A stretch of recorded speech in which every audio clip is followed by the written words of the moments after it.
Hey everybody, welcome back to Springrealms, our wonderful patron server. So, last time we talked a bit with Ines about how the Great Harbour is going to be working, how it's going to be built, how it's going to look, all these wonderful things, what kind of enemies we could have going, and we have made some progress on that front. So currently, the idea is that slimes play a big part in this dungeon, particularly because currently it's a matter of pain getting slimes anywhere else, because you have to find a slime chunk and you have to build pretty close to the void, which, whilst not fatal on this server, is enough to give one pause because it sends you right back to spawn.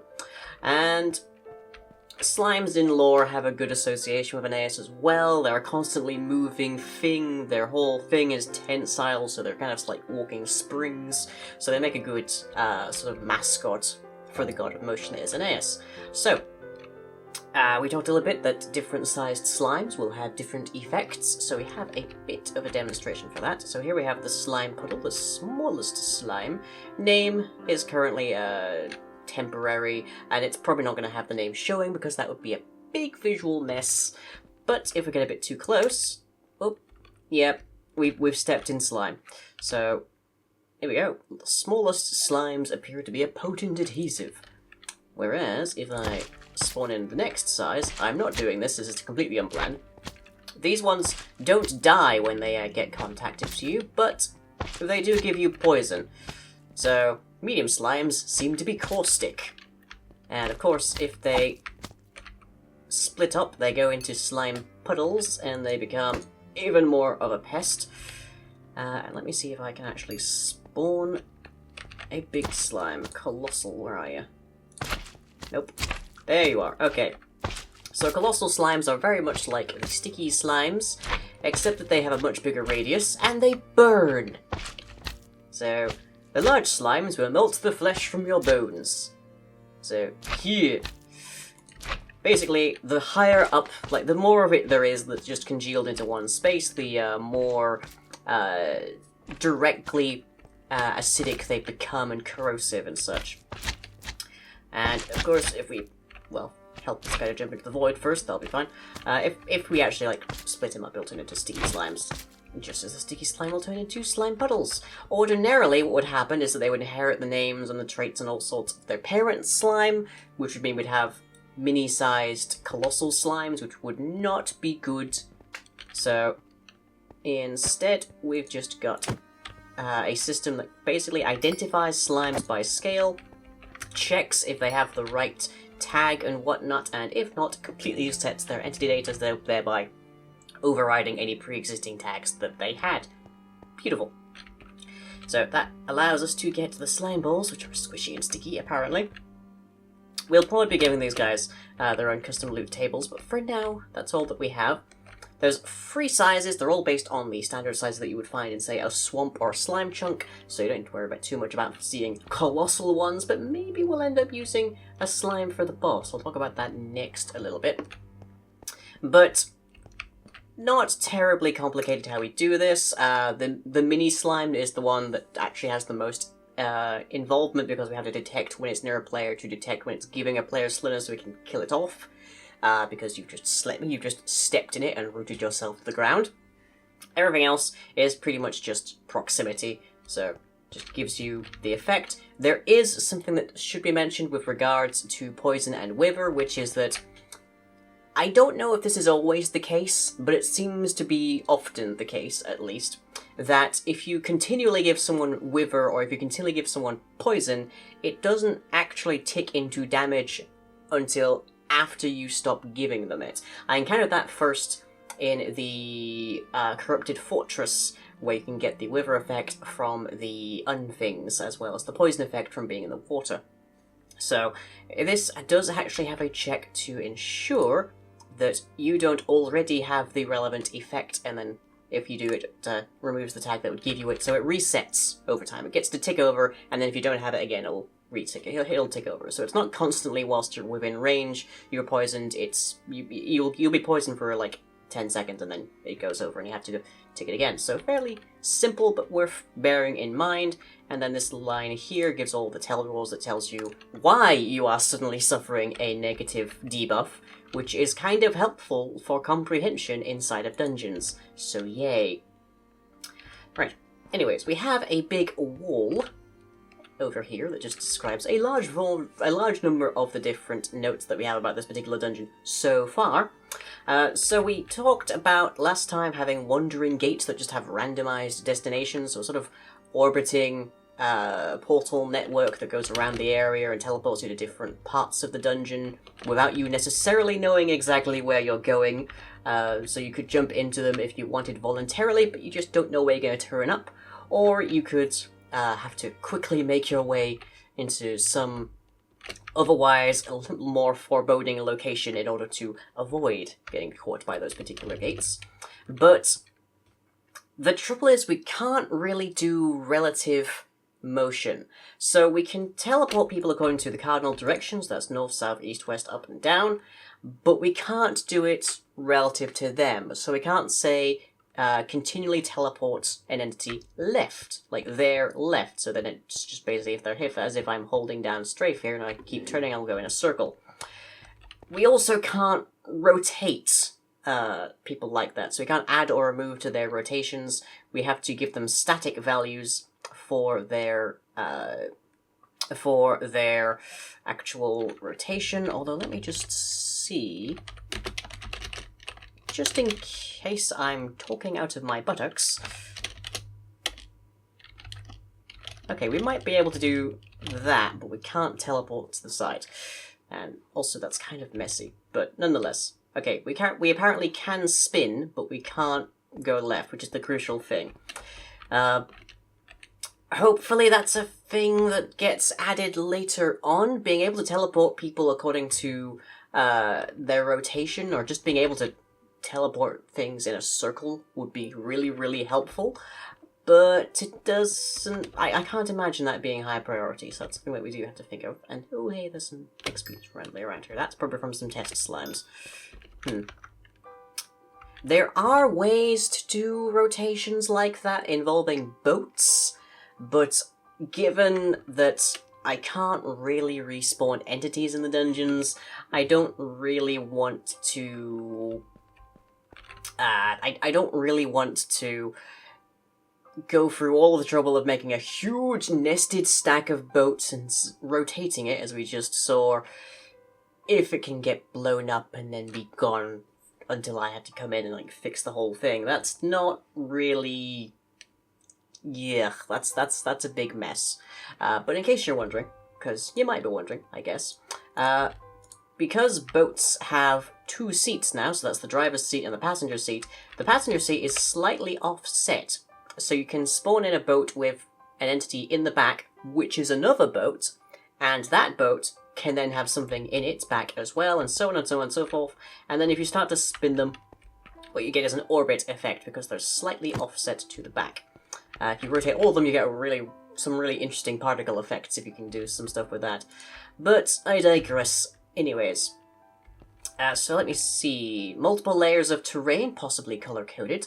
So what Aeneas is thinking of there is that we have sort of crisscrossing walkways and scaffolds and gangplanks and such, leading to different ships that are perhaps waiting to depart, waiting for cargo, waiting to be fully constructed, which of course will... None of this will ever happen because the god of motion is long dead. And we can also have parts of ships' wreckages that maybe the harbour has already been... Maybe the harbour is a little bit like the shifting staircases at Hogwarts, and it's actively like trying to put a walkway to that particular like piece of broken transport vessel, so that somebody can go over and fix it. That'd be nice. There's no way I could program that. Like, there's no way I could build that in any way, because, again, rotation, really messy.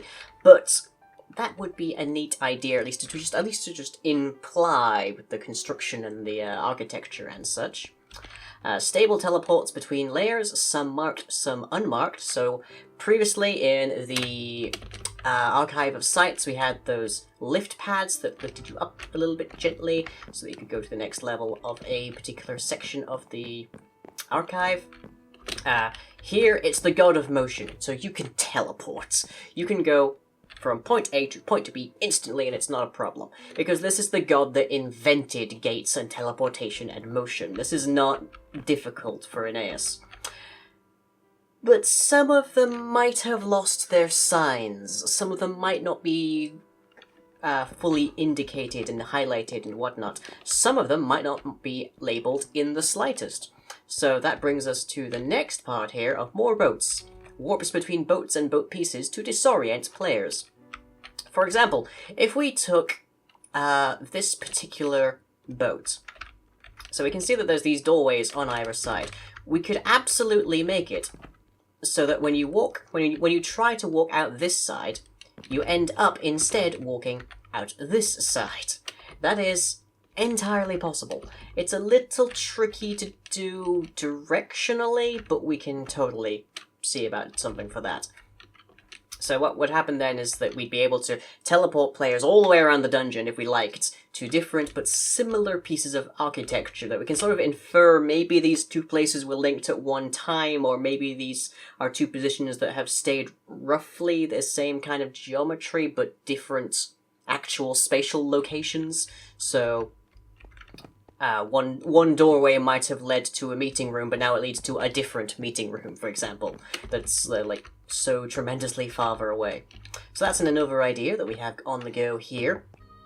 And that brings us to the boss. So the idea I talked with Aeneas last time was that we could have a boss that doesn't rely on an entity, and in fact doesn't rely on having a boss room at all, doesn't have any issues about it leaving the dungeon or anything, but it's just sort of an omnipresent entity that you have to get the attention of and eventually confront.